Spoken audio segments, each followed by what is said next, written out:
मी आता 9वी ब ची विद्यार्थिनी कुमारी लोकनाश्रय अशोक. आज आपल्याकडे विषय मांडते खरंच आई काय असते. आ म्हणजे आत्मा, ई म्हणजे ईश्वर. आ म्हणजे आत्मा, ई म्हणजे ईश्वर. जिच्यामध्ये भगवंताने ईश्वर चिंतन करून दिलंय ना मित्रांनो, तिला तर जीवनामध्ये आई म्हणतात. खरंच खरंच काय असते ही आई. मायेचा सागर आहे, प्रेमाची उभे आणि पावसाचे धारण. मित्रांनो आमची एवढी करणी जरी कापली ना तर त्या वेदना आम्हाला सहन होत नाही. पण जेव्हा डॉक्टर सांगतात की तुम्हाला तुमच्या मुलाला जन्म देण्यासाठी तुमचं हितभर पोट फाडावं लागेल, जी आपलं पोट फाडताना सुद्धा मागे पुढे बघत नाही ना, तिला तर जीवनामध्ये आई म्हणतात. खरंच खरंच काय असते ही आई. मित्रांनो एका मुलाची आई अंधारी असते त्याला त्याचे मित्र चिडवत असतात, तुझी आई अंधारी, तुझी आई अंधारी.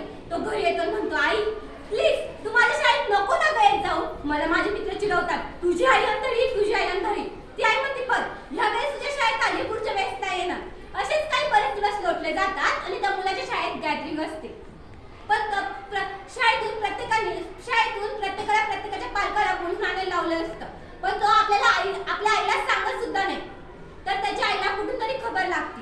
त्याची आई डोक्यावर पदर घेऊन जाते आणि त्या मुलांना बघता त्याचे मित्र त्याच्या आईला बघतात. हळूच मग त्या मित्र चिडवत असता. मग तो घरी येतो, म्हणतो, आई मी तुला माझ्या शाळेत नव्हतं ना यायला लावलं, मग तू माझ्या शाळेत का आली. तेव्हा ती आई म्हणते, बरं ह्या वेळेस आले, पुढच्या वेळेस नक्की नाही ना.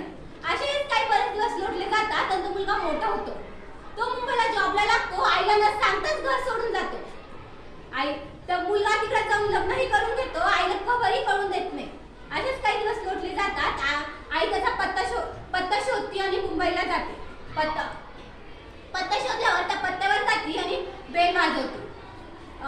तितक्या तिची सून तो दरवाजा खोलते. तिची सून विचारते, कोण आहात तुम्ही. तेव्हा ती आई म्हणते, बाई मी तुझी सासूबाई आहे. तेव्हा ती सून बोलती, का हो तुम्ही तर बोलले होते आपल्याला कोणी नातेवाईक वगैरे नाही, मग हे कोण आहे. तर तो बोलतो, असं एखादी एडी वगैरे बाई, लावतो दरवाजा. तेव्हा त्या आईच्या तोंडावर ती सूनबाई दरवाजा लावून घेते. असेच काही दिवस लोटले जातात आणि गावात मराठी शाळेमध्ये कार्यक्रम असतो. तो मुलगा त्या कार्यक्रमाला आलेला असतो. मग तो घरी जातो. म्हणतो, आलं जावं तर एक चक्कर आईकडे जाऊन यावं असं त्याला वाटतं. तो घरी जातो. तो बघतो तर काय घराला कुलूप. तो शेजारच्या मावशीला विचारतो, मावशी माझी आई कुठे गेली. तर त्या मावशी म्हणतात, तुझी आई तर गेली. तो म्हणतो, काय माझी आई गेली आणि तुम्ही मला सांगितलं सुद्धा नाही. तर त्या मावशी बोलतात की तुझीच आई बोलली होती, माझ्याकडे थोडेफार पैसे आहे, यात माझा स्वतः खर्च करून घ्या आणि माझ्या मुलाला सांगून कळून पण नका देऊ. तर त्या मावशी म्हणतात, हो तुझ्या आईने एक सांगितलेलं आहे, तुझ्या आईने ही चावी दिलेली आहे आणि घरामध्ये एक पेटी आहे, त्याच्यामध्ये एक पत्र लिहून ठेवलं आहे. तो मुलगा पळत त्या पेटीपाशी जातो आणि बघतो तर त्या पत्रामध्ये काही लिहिलं असतं, पोरा तू लहानपणी खेळत असताना तुझा ऍक्सिडेंट झाला.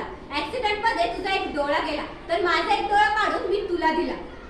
तर त्या डॉक्टरांनी सांगितलं की तू कधीच हे जग पाहू शकत नाही. तर मला असं वाटलं की माझा आधीने हे जग बघून झाले, पण माझ्या मुलाला बघता येत नाही, त्यासाठी माझा एक डोळा काढून मी तुला दिला.